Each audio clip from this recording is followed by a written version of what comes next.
Welcome to this recording where you're going to listen to insightful moments recorded during live coaching sessions with my clients who come from diverse professional backgrounds.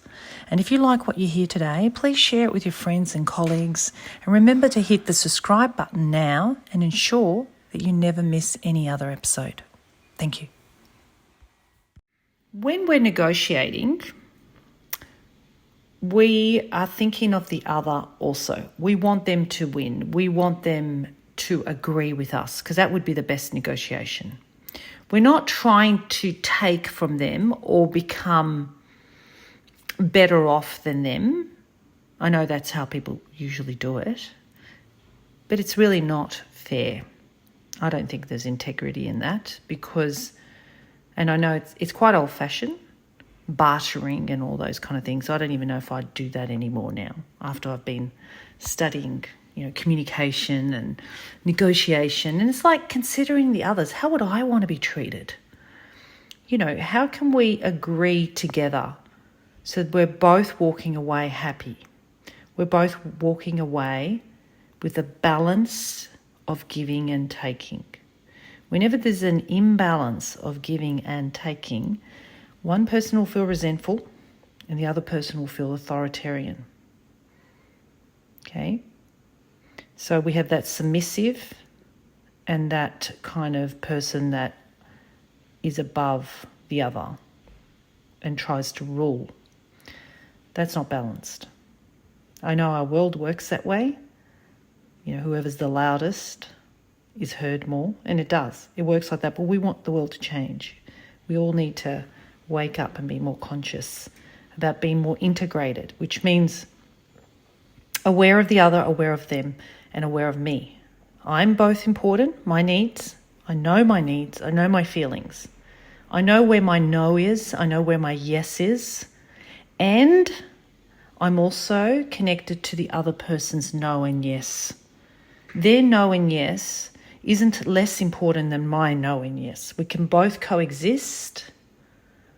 I can listen, they can listen. So we're creating an environment of negotiation, which is we're both here to listen to each other.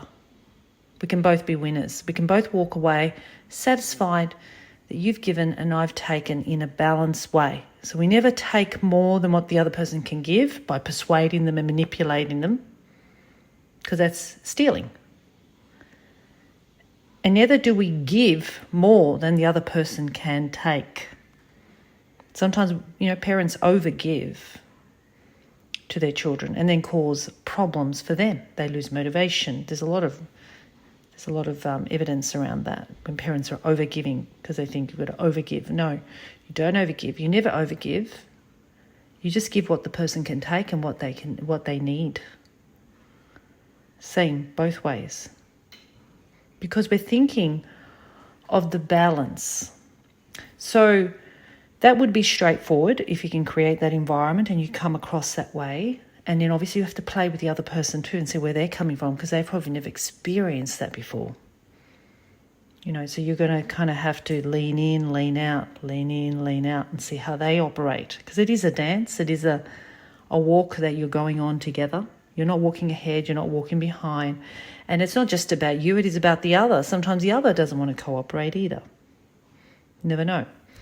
So then once that platform has been exhausted to the best of its ability, another way is to talk in another sort of format of really speaking to each other by outlining your needs and listening to their needs. That's a lot deeper. It's really about putting everything on the table and listening to their needs, making sure that each person is heard. Often we think we know what the other person needs, but we don't because we're assumed. We have not even become curious. We need to be curious about what it is that they stand there with no presumptions. Even if you think you know, hold that thought, come in with curiosity and say, okay, tell me more about what you're really wanting. What are your needs here? Even using the word, what are your needs?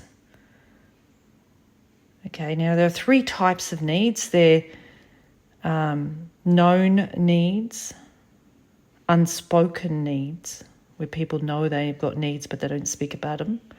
And then there's unknown needs that sometimes an expert may know ahead of time and the other person doesn't know yet. But you can never sell anything to anybody, negotiate with anything that a person doesn't think they have a need for. Even if you think you've got a solution to something, if they do not see it as a problem, you can't sell it. In marketing, they'll tell you that. So when you're sitting around, you're listening to what they know is a problem, and maybe they'll share their unspoken need because they trust you, because they'll only do that with people they trust. They don't make it public. And in this space, you can really then lean into selling or negotiating around those needs. And then you would also talk about your needs. And sometimes you will agree to disagree, and that's just how it is. It's just how it is. We'll agree to disagree because we're both not satisfied that this is going to suffice our needs. So that's just another level. So yeah, negotiation is about thinking about the other, listening, integral. We both come away from our unique individual worlds and we come into the middle and we see what we can do to join in this middle space together. It's a third entity. And sometimes when that doesn't work quickly, we go back to our individual worlds and we talk about what our individual needs are, and then we try to come to the middle and do a compromise or a win-win. There's a lot of respect here. There's a lot of space, but it does take two people for this to work. And you might be willing, but the other may not be willing. So yeah, it's quite a bit of patience and going to and fro until there's a complete trust in the relationship. So the reason for this is because evidence does show that when we show value and give value to the other by respecting them, by listening to them, we will be more productive. So the chances of being more productive will occur as people feel value and show value. That's emotional intelligence. Emotional intelligence is about showing and giving value, because when people do feel this, then they're likely to be more productive and sign off on something and take action, because they can trust you and they feel understood. Everybody wants to be seen, heard, and known. And sometimes that's even enough once they feel that. Thank you for listening to this recording. I hope it has helped you. Please remember to subscribe to this channel. I'll see you next time.